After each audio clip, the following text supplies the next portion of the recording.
ماشي لازم دايما يكون عندنا كرواسون، ماشي لازم دايما يكون عندنا حاجة حلوة نشربو بها قهوة العصر ولا سناك تاع العشية. ماشي لازم يكون عندنا باتيسري لي كيك دايما حاجة حلوة. ماشي لازم يكون عندنا دايما في البريستيج دايما.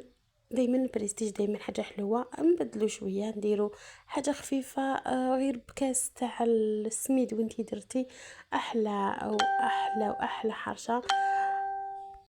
كاين اللي يقولها فطير، كاين اللي يقولها كسرة، كل واحد كيفاش يسميها. البنات اليوم جيتكم بالحرشة اللي كيما نسموها حنايا الحرشة اللي بنينة بزاف. نروحو مباشرة لطريقة تحضيرها. هنا البنات حطيت 6 كيسان تاع السميد الرطب. البنات هنايا تبغوا تقللوا الكميه تبغوا تضاعفوا الكميه كيما تحبوا نتوما. انا حطيت 6 كيسان تاع سميد الرطب، حطيت عليهم 4 كاس تاع الفارينة اللي كنت اكيد غربلتهم. غربلت السميد الرطب وغربلت الفارينة. انا حطيت عليهم كيس خميرة كيميائية وزن 10 غرام. حطيت عليهم مغرف تاع الملح حسب الذوق وحسب الكمية تاع الفارينة ولا تاع حسب كمية تاع السميد اللي حطيناها، سميد الرطب اللي حطيناه. حطيت عليهم مغرف وشوية تاع سكر الحرش العادي. حطيت عليهم مغرف تكون ممسوحة، ما تكونش كبيرة بزاف، تاع الخميرة الكيميائية ولا خميرة الخبز.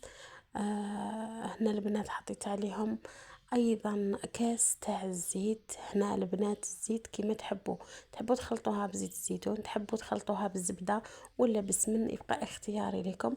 ولكن عن نفسي انا ما نحبهاش بزيت الزيتون، تجيني ثقيله. سورتو باللبن ما نحبهاش بزيت الزيتون، وبالزبده ما نحبش الريحه ديك تاع الزبده وكامل، نحبها غير بالزيت.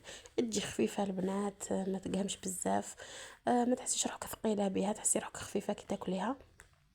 انا البنات بعد ما فرغت هذيك الزيت حتى راني نحبك في السميد مع الزيت حتى نحس كامل هذيك السميد تشرب الزيت تاعنا.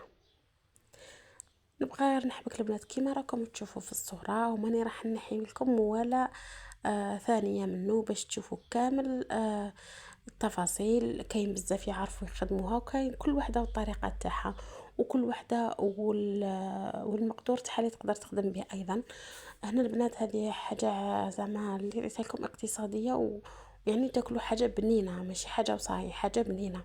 ما تجيكم يابسه، ما تجيكم خضراء، ما تجيكم خشينه، ما تجيكم منبله وتتكسر، تجي على حبه. انا البنات ندير الماء من الحنفيه عادي، ما يكونش بارد بزاف وما يكونش سخون ايضا. هنايا ندير البنات الماء تدريجيا حتى نعطي للسميد حقه تاع الماء. السميد يدي حقه تاع الماء باش كي نلمو يجيني الملمس تاعو رطب من الفوق. شوفوا البنات هنا كيفاش راني ندخل في الماء في السميد باش ما يبقاليش مشقق وحرش. هنا البنات دلكتها شويه واحد ل5 دقائق حتى اعطتني هذا اللون ولا هذا المنظر من الفوق يكون رطب. هنا تحبوا تقطعوها كوريات صغار كيما درت انا، تحبوا ديروها خبيزات كبار كيما تحبوا، تبقى اختياريه. هنا الدراري صغار درت لهم حبات صغار باش كل واحد يدي القرصه تاعو باش تبقى عفوا. هنا البنات باش تبقى لي كامل الخبزات الكبار يبقاو ملاح، يعني ما يكسروهمش وما يدوش منهم شويه شويه ويروحوا. كي تعطي لها خبزه صغيره تاعها، احنا نقولوا قرصه صغيره تكملها. هنا خبزت هذو 2 خبزات اللي يكونوا كبار، درت لهم الزيت، فتحتهم غير بيدي تبغي بالحلة العادي، ثقبتها بالفرشيطة ودرتها الطيب. هنا بعد ما طابت لي الجهة التحتانية دورتها. راكم تشوفوا اللون هذا الأحمر اللي عطاتوني الشباب، عطاتوني لون واحد، يعني مش ضربة بيضة وضربة كحلة ولا ضربة طيبة ضربة بيضة، لا عطاتني كامل الألوان. اللون الأحمر هذا كامل في الخبزة على كيف هذاك هو نتيجة السكر اللي درته. نروح الخبزة الزوجة البنات نطرحها غير بيدي، نفتح الخبزة تاعي تاع الحرشة غير بيدي.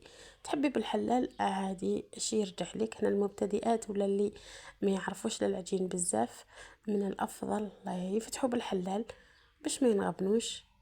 نخبزوا الأطراف والوسط راكم عارفين البنات بلي الوسط دايما نبعدوا عليه شوية باش كي نخبزوا الأطراف نروحوا نرفدوا في الوسط.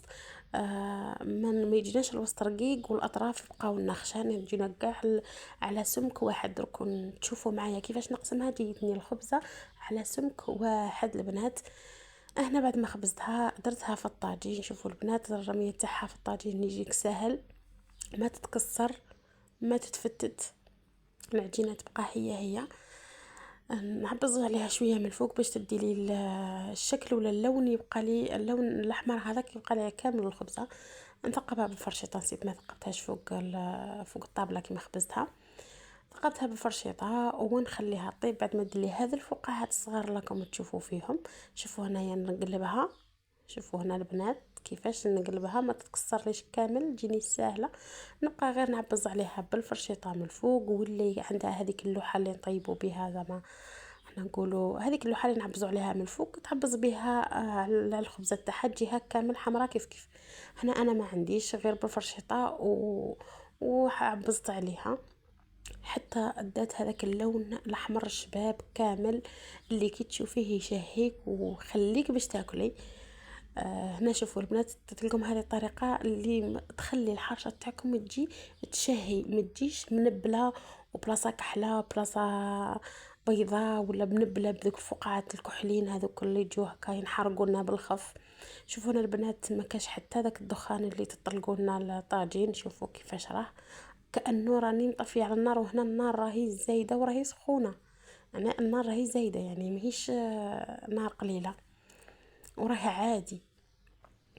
شوفوا هنا البنات كي تكونوا طيبوا ما تخلوش النار ناقصه بزاف حتى تيبسلكم الخبزه تاعكم تاع الحرشه، وما تزيدوا لهاش فور حتى تحرق لكم الخبزه من الداخل تبقى خضراء. نديروها متوسطه يعني متوسطه، فهمتوني البنات.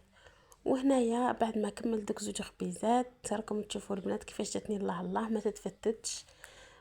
تحبوا حتى تحطوها للضياف ما شاء الله يعني بنا ومنظر وتشهي وبالطبع الله.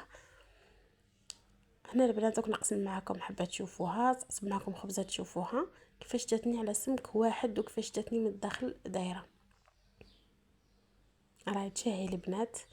نوضوا حضروها وجدوها لوليداتكم بكاس تاع قهوه حليب ولا بالبن كيما تحبوا نتوما. انا نحب نتعشى بها ولا ناكلها العشيه مع كاس تاع البن ما شاء الله زعما بصحتك حبيبتي مسبقا. وهنا البنات نجو في اخر الفيديو نقول لكم حبيباتي شهيتكم في الجنه، ونتلقى في ساعة خير إن شاء الله. وأيضا حبيباتي فضلا وليس أمرا مسبقا اشتراك في القناة وتفعيل زر الجرس لكي يصلكم الجديد فضلا وليس أمرا. دمتم في رعاية الله وحفظه وإلى اللقاء.